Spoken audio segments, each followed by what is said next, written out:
Okay, all that is lined up for you, but for the moment, our first guest is with us, Mr. A. Mahendran, Managing Director of Godrej Consumer Products. Mr. Mahendran, thank you very much for dropping by in our studio.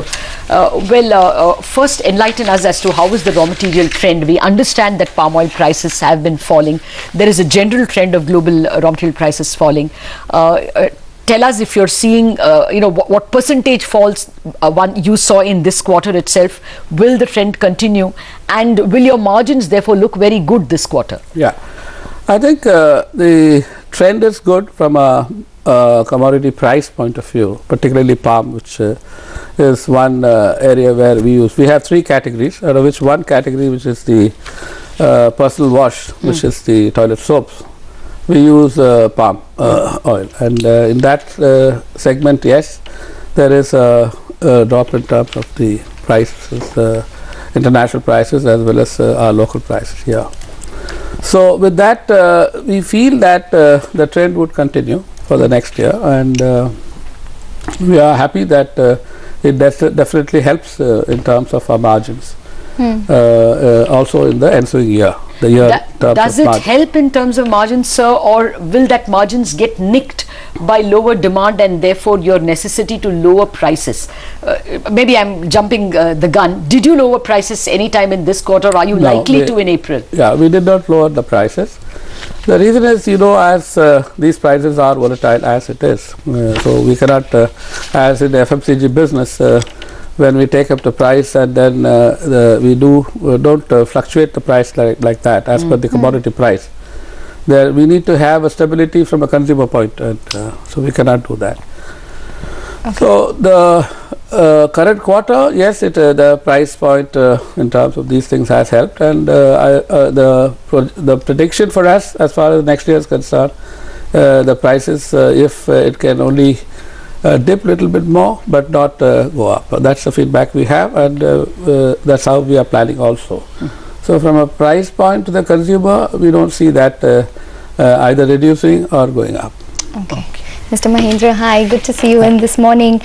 Just to expand that point on margins, which Lata has already emphasized on, the other key point or pressure point will possibly be ad spends, because you've relaunched a lot of your products, we understand, in the previous few quarters, and in the previous quarter itself, your ad spend was up 61%.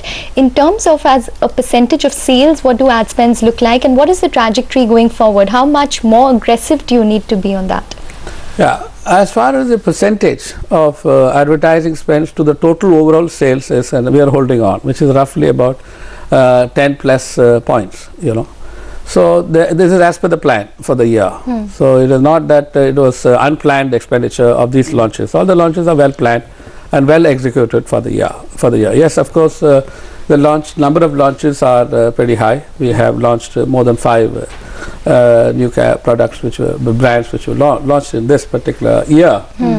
But overall, as a percentage to the sales, we are holding on, which is roughly anywhere between 10 to 12% is the media, or we call this ATL, we call above the line expenditure. So that's holding on. And when we go to the next year, we are expecting the various launches were done this year, the benefits would fall in the next year. Okay. So when you launch all the 5 launches are in different points of time during the year. It was 1 or 2 in the first quarter, and then the third quarter and the fourth quarter. So the benefits will roll out only in the next year. So what Ekta was asking was primarily because in the third quarter your margins fell by over 300 basis points, and probably part of it was because of ad spends. Only 1/3 of the 300 basis point, only 1/3 could be, you could say, because of that. The other factors are there. For example, because there are some raw material prices across the other 2 categories also slightly going up. For example, household insecticide, there is a slight push, but they are not commodity-based raw material, even though there are certain cost pushes there. So should we expect that at least this 100 basis points will be gained, or even more will be gained in the coming year in terms of EBIT margins? Definitely. Yes, we expect that gain to come. Okay, so that leads me to the next question about competitive intensity that you're facing at this point in time within discretionary expenditure. That I would presume would be your personal care as well as your hair color segment. How aggressive do you have to be? One, what is your market share at this point in time? And what is the volume growth that we can expect? Because in the previous quarter, your soap segment performance was a bit lackluster in terms of volumes. How difficult is it in terms of volumes at this point? See, the previous quarter, yes, from a volume point of view, particularly personal wash, it is slightly low, but I agree. But we don't expect that trend. Our volumes are quite healthy as far as the volume growth across all the three categories we are focusing on. And as far as the competitive intensity is concerned, it is already intensive even in the current year which went by. But our market share have grown in across all the segments, except in the hair color segment. Slightly we are yet to improve our market share, which we hope to do it in the next year, because there are certain good launches have been done in the hair color, particularly the creme part of it. Okay. So we expect our market share to also grow in the next year in the hair color. Mr. Mahendran, there are telltale signs of slowdown. I mean, I don't have to recount them to you. Every industry, especially consumer durables, all the way up to cars, two-wheelers, and even smaller, lower costing consumer durables are complaining of lack of demand. Is not that affecting your products at all? See, basically in FMCG, particularly the utilities, when you talk about personal wash, it's a utility, it is not an impulse purchase. Yes. Household insecticides now become a utility. When I started 25 years back, the category, it was, you can call it an impulse purchase at that point of time. But today there could be consumer downtrading, people going to lower value soaps rather than the more luxury or expensive soaps. Are you noticing any consumer downtrading? And for that matter, in hair color, are you seeing that you may be forced to lower prices? Yeah. See, the downtrading part of it, Lata, it happens in different pockets of the country. We have a large country of consumption, basically. You take north and the east. And so, for example, the downtrading in the personal wash, I see a lot in the east, whereas I don't see the downtrading in the south of India. You don't see that. It depends on that, overall on that. We manage that as far as the downtrading is concerned. From a brand positioning point of view, we are stratified across the levels. So we have a Godrej #1 addressing the lower income people, and we have Synthol, which is a premium, etc. So we have segmented our brands. So you don't see the need to drop any prices in any category?